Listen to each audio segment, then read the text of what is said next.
La escuela funciona hace aproximadamente 8 años y desarrolló un proyecto de contención de los pibes que estaban con sobriedad relativa en relación con el año que tenían que estar cursando, pibes que habían repetido 1 o 2 años en primaria, 1 o 2 años en secundaria, y te encontrabas con un pibe de 17 en primer año que no quería hacer por 4ª vez primer año, y entonces cuando detectamos eso en el medio de una estadística que estábamos haciendo, es más, recuerdo bien ese día, la piba con la que estábamos trabajando me dijo, hacen nomadismo cíclico, que fue la profesora de historia, recorrían, por ejemplo, iban de la 75 a la 60, de la 60 a la 83, de la 83 iban a la Comercio 5 en el Huiralde, y de todos lados egresaban a las 3, 4 semanas, al mes y medio egresaban.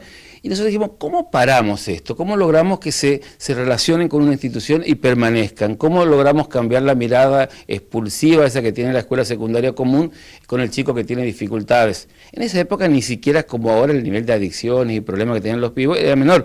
Y entonces propusimos, en ese momento estaba el ministro Romero, le propusimos un pequeño proyecto para los 35 pibes que hemos detectado en esa condición en nuestra estadística, y nos habilitaron.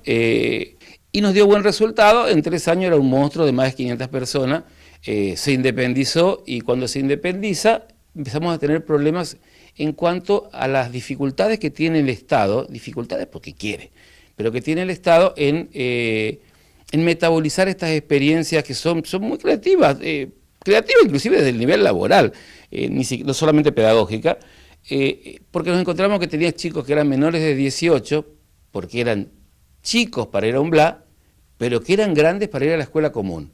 Y entonces les propusimos todos los años que subsumieran el proyecto en algún tipo de encuadre legal que no fuera el de un BLA, porque nosotros no somos un BLA, tenemos la cáscara legal de un BLA. Fue lo práctico en su momento cuando dependíamos de la escuela 60, porque los menores se podían proteger con la tutela legal de la 60.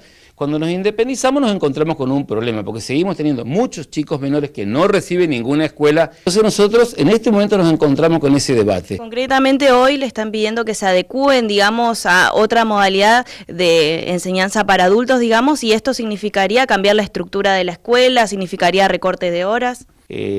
Adecuar el funcionamiento de esta escuela a la estructura POF de un BLA significa que nos quiten el cargo de la vicedirectora, maravillosa que tenemos, que labura desde las 6 de la mañana a las 12 de la noche, de lunes a lunes. Significa, yo les cuento algo a la gente que no sabe, la estructura POF tiene 50 años en una resolución del año 72, y esa estructura, ¿qué decía? Que había un preceptor cada 300 legajos, no hablaba de alumnos. Porque por supuesto que en esa época, ¿quién hacía? Los viejitos sabemos, la gente que iba y se inscribía y a los 3 meses se presentaba en una escuela y rendía. No había alumnos que atender, no había esta realidad social que tenemos hoy.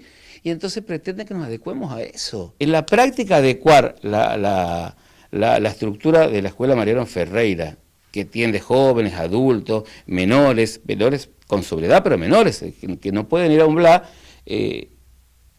llevaría a su práctica de destrucción, porque nos recortarían el 70% de los cargos, y cuando nos dicen no sé qué cantidad de horas, no sabemos con qué mirada, pero probablemente más de la mitad. Eso es la muerte de la escuela.